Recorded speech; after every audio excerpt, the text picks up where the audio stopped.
"Just stand quietly," my dad whispered at the diplomatic table. His voice was low, the sound swallowed by the cavernous ballroom at Marina Bay Sands. It wasn't a suggestion, it was an order, delivered from Colonel Miller to Specialist Miller. The fact that he was also my father only made the command colder. An hour before, in the armored SUV, he'd laid out my mission parameters. I was the perfect accessory for his diplomatic detail. My dress uniform, sharp and creased. My posture, perfect. My mouth shut. My presence was a piece of set dressing, nothing more. The dutiful daughter, following in the decorated father's footsteps. It was good optics for the State Department. So I stood. Quietly. I was a ghost in the machine of global politics, positioned just behind his right shoulder. The air was thick with the scent of expensive perfume and the unspoken tension that hangs between two world powers pretending to be friends. The chandeliers dripped light onto the polished floor, and the American and Chinese flags stood like silent, judgmental guards. Then General Wei began speaking. It wasn't the standardized Mandarin of state television. It was something else. Something older, rougher, with the cadence of coastal winds and salt water, a dialect from the south. The lead interpreter, a civilian contractor with a smug smile and a PhD, leaned into his microphone. He translated the first 3 words, then hesitated. His confidence evaporated in real time. He stammered, his eyes darting across his notes as if they held a secret he'd forgotten. A bead of sweat traced a path down his temple. The microphone carried the sound of his dry swallow across the silent room.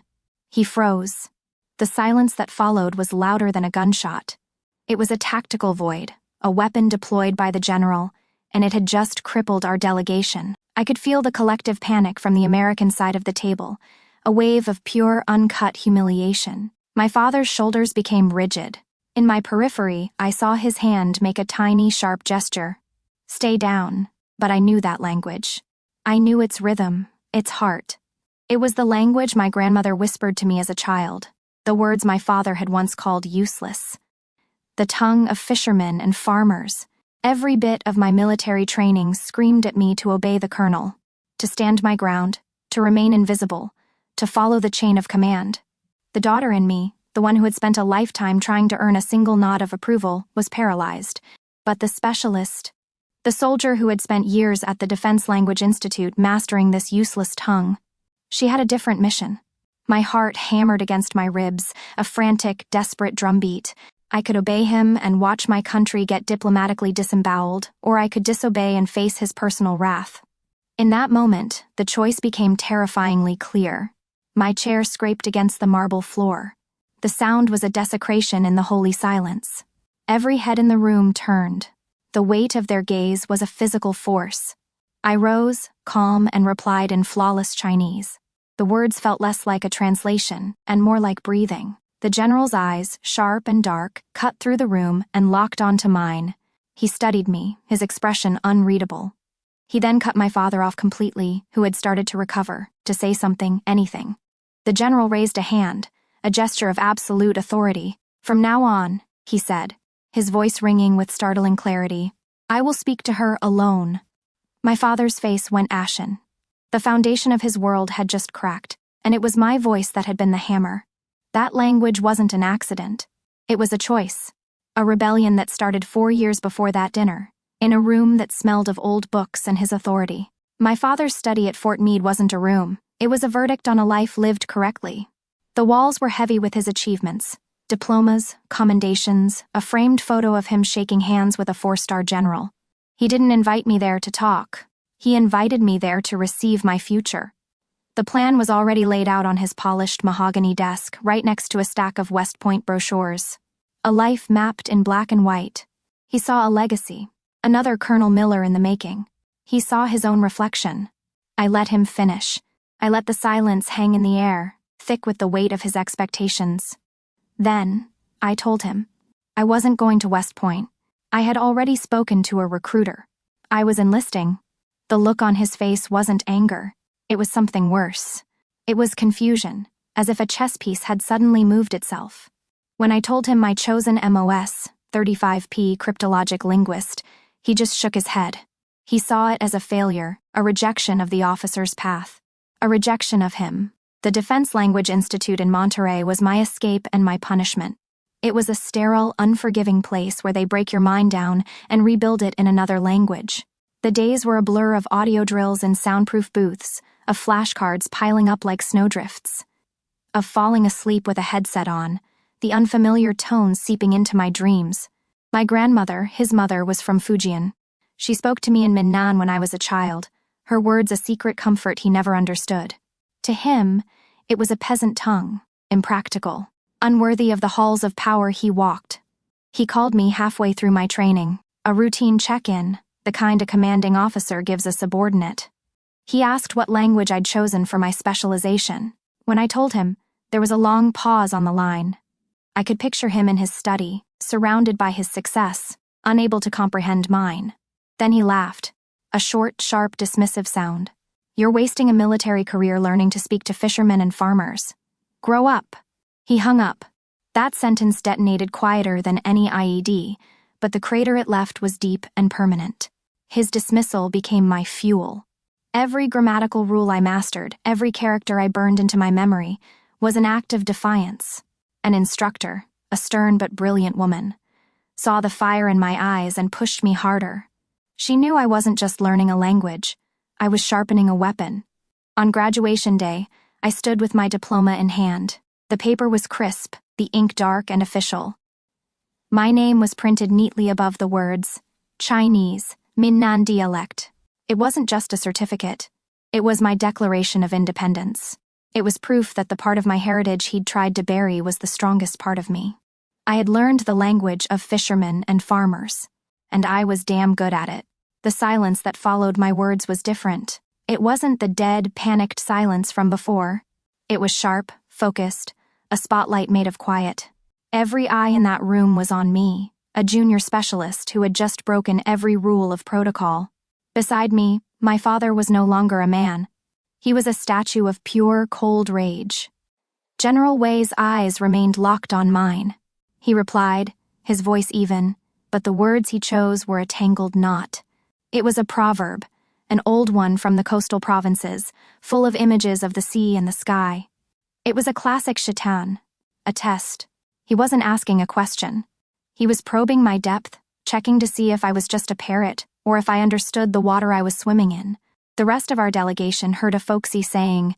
I heard a strategic question about trust and capability. I met his gaze. My heart was a steady, measured beat.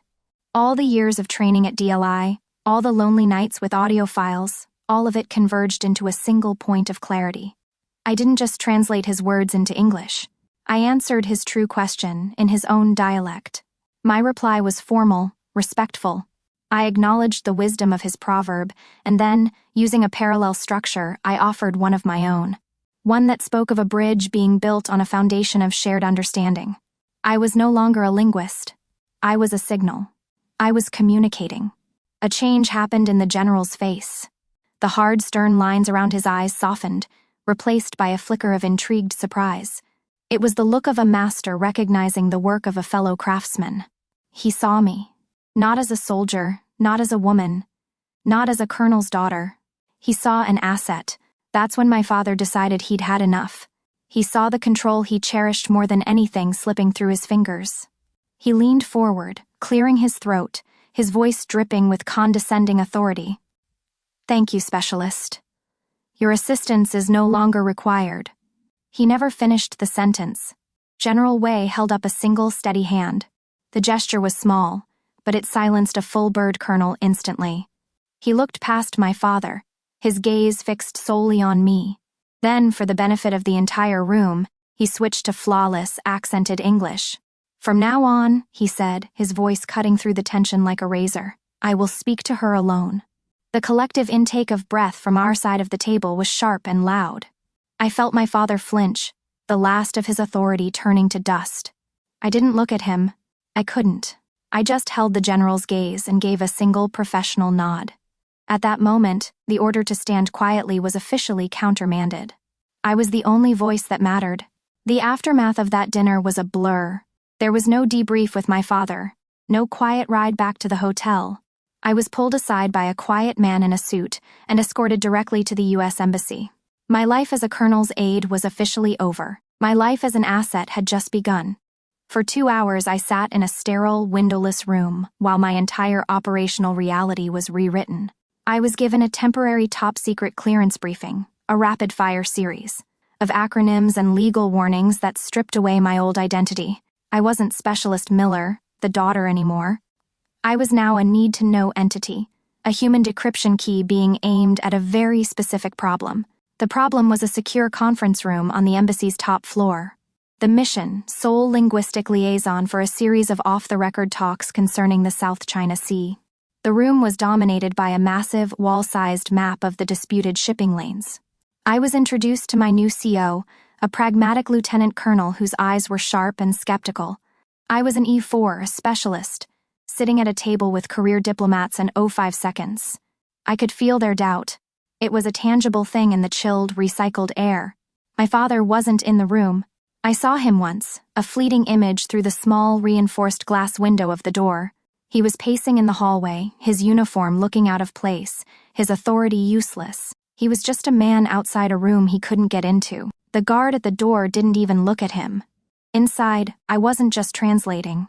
I was interpreting intent.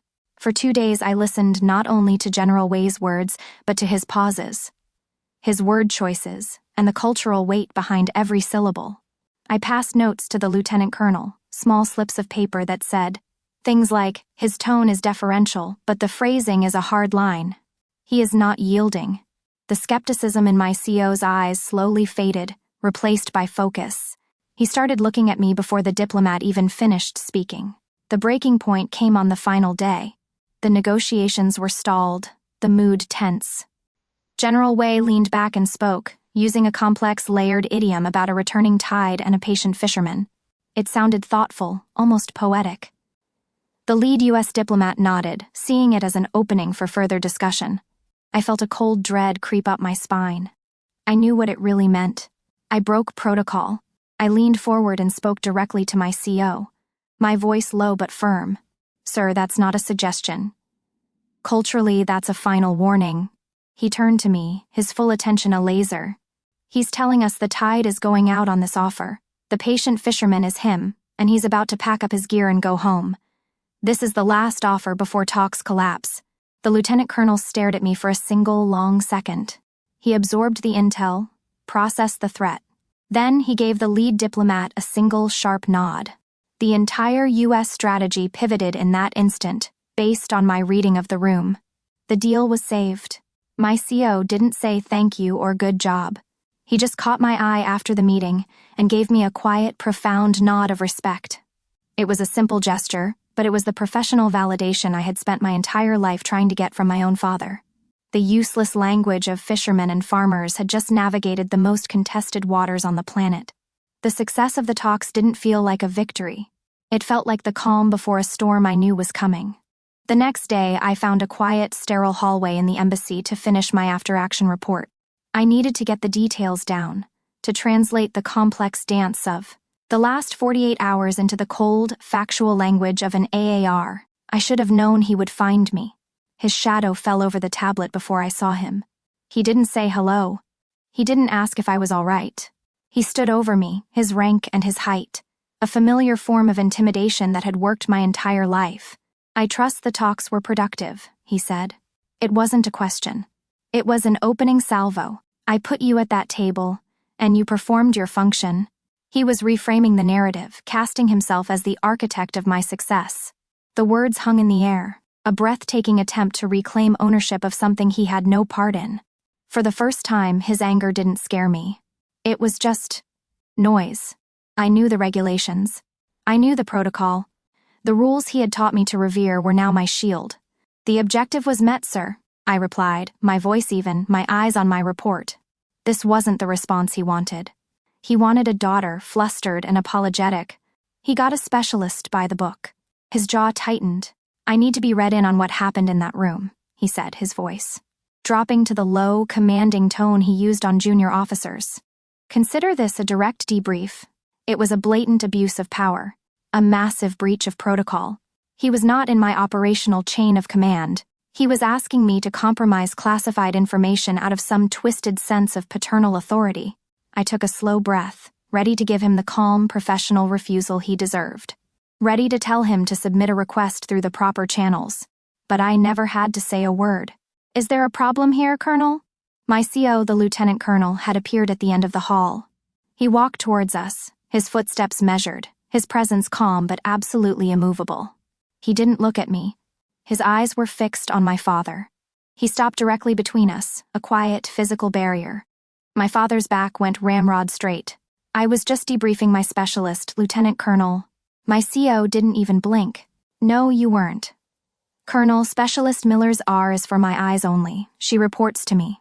If you have questions about the talks, you can submit a request through official channels." He paused, letting the words sink in. "Are we clear?"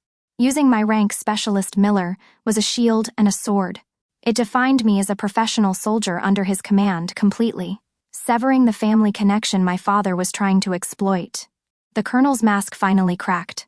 For a split second, I saw a stunned, powerless man, outmaneuvered and exposed. All the air left him. "Crystal," he bit out, the word barely a whisper. He turned without looking and left.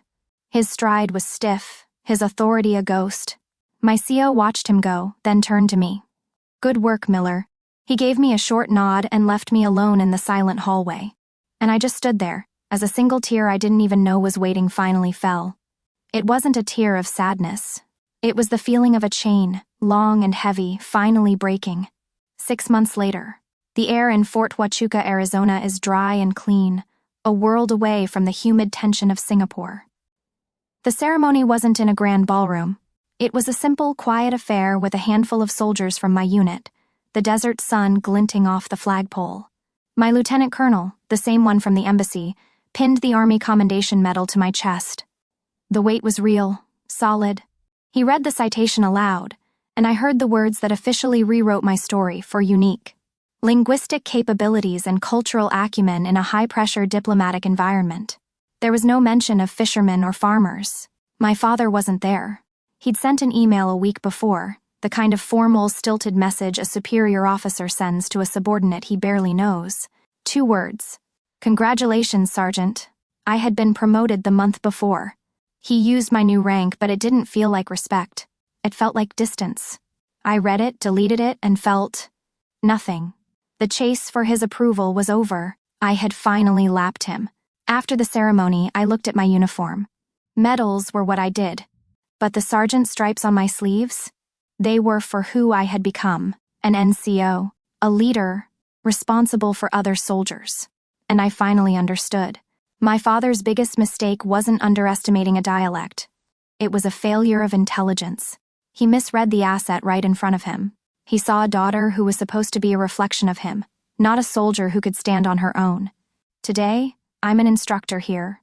I teach young 35 papas, the next generation of linguists. I teach them that language is not just words. It's about context, culture, and the spaces between the words where the real truth lives. I teach them to see what isn't being said.